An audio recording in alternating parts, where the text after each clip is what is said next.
दोस्तों, भारत एक ऐसी धरती है जहाँ रंग बिरंगे धर्मों और संस्कृतियों का संगम होता है। यहाँ के हर पत्थर, हर दीवार और हर मीनार एक कहानी सुनाते हैं। ऐसी कहानी जो सिर्फ कला और संस्कृति की नहीं, एकता और सहयोग की भी है। हिंदू और मुस्लिम आर्ट और आर्किटेक्चर इस बात का सबसे शानदार उदाहरण है। आज के सफर में हम उन अनमोल धरोहरों को देखेंगे जो अलग धर्मों के मिलने से बनी है और समझेंगे कि कैसे कला और संस्कृति के जरिए हमने एक नए भारत की तस्वीर बनाई है।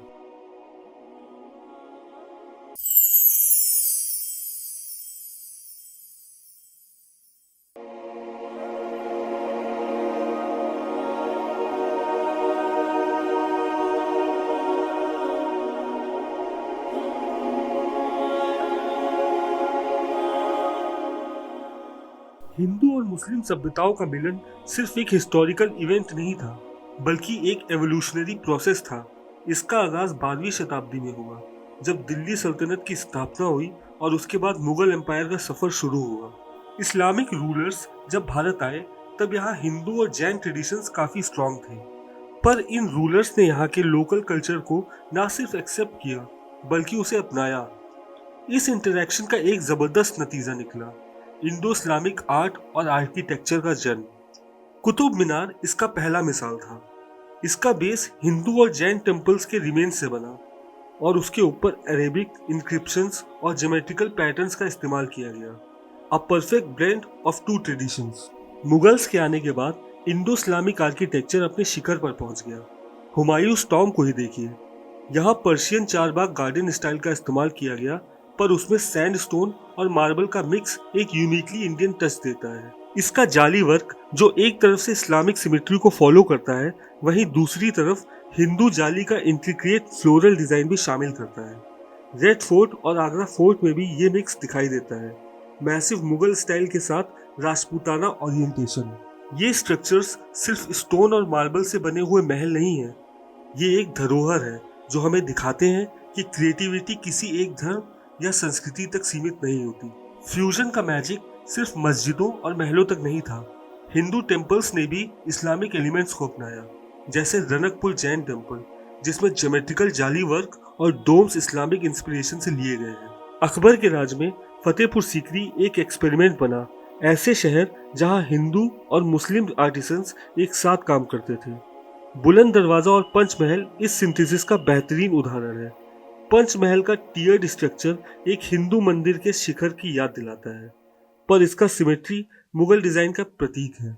इंडिया के हर रीजन का अपना एक अलग टेस्ट है, और जब हिंदू मुस्लिम आर्किटेक्चर का संगम हुआ, तो हर जगह इस मिक्स ने एक अलग रूप ले लिया।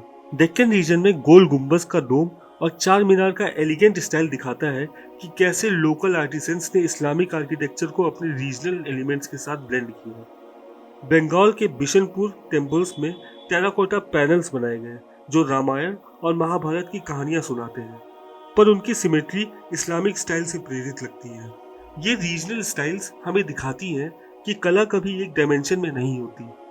हर आर्टिस्ट अपने सराउंडिंग्स और अपनी स्पिरिचुअलिटी का असर अपने काम में डालता है। क्या आप जानते हैं कि मुगल एम्परर्स के ज़माने में काफ़ी हिंदू आर्टिसंस उनके प्रोजेक्ट्स का हिस्सा थे? उन्होंने मुगल महलों के लिए पेंटिंग्स और कार्विंग्स बनाई, और वही मुस्लिम क्राफ्ट्समैन ने हिंदू टेम्पल्स में जाली और कैलीग्राफी का काम किया। वहाँ के एक आर्टिस्ट का कहना है कि हमारे काम में किसी एक धर्म का कॉन्सेप्ट नहीं होता, हम बस सुंदरता बनाते हैं, चाहे वो एक मंदिर के लिए हो या एक मस्जिद के लिए। हिंदू और मुस्लिम आर्किटेक्चर का एक और इंटरेस्टिंग एस्पेक्ट है उनका सिंबलिज्म। हिंदू टेम्पल्स में मंडाला पैटर्न्स कॉस्मिक बैलेंस दिखाते हैं, और मुगल स्ट्रक्चर्स में चार बाग गार्डन्स पैराडाइज का सिंबल। ये मोटिव्स और सिंबल्स कहते हैं कि इंसानी क्रिएटिविटी के पीछे एक यूनिवर्सल आइडिया होता है, हार्मनी और शांति का। आज के आर्किटेक्ट्स भी इसी हेरिटेज से प्रेरणा लेते हैं। मॉडर्न बिल्डिंग्स में जाली वर्क और डोम्स जैसे एलिमेंट्स एक नए अंदाज में दिखते हैं, पर उनका एसेंस वही पुराना है। हमारी आज की दुनिया में हिंदू मुस्लिम आर्ट और आर्किटेक्चर एक मिसाल है कि अगर संस्कृतियां एक साथ काम करें तो क्या बन सकता है। दोस्तों, कला और संस्कृति का असली मकसद है लोगों को एक साथ लाना। हिंदू मुस्लिम आर्ट और आर्किटेक्चर का यह संगम एकता और प्रेम का सबसे बड़ा प्रतीक है। तो चलिए इस धरोहर को समझें, अप्रिशिएट करें और अपनी नई जनरेशन को सिखाएं। दोस्तों, अगर ये वीडियो आपको पसंद आया हो तो प्लीज़ इसे लाइक और शेयर करें और चैनल को सब्सक्राइब करना तो बिल्कुल ना भूलें। हम ऐसे ही और नई वीडियोस आपके लिए लाते रहेंगे।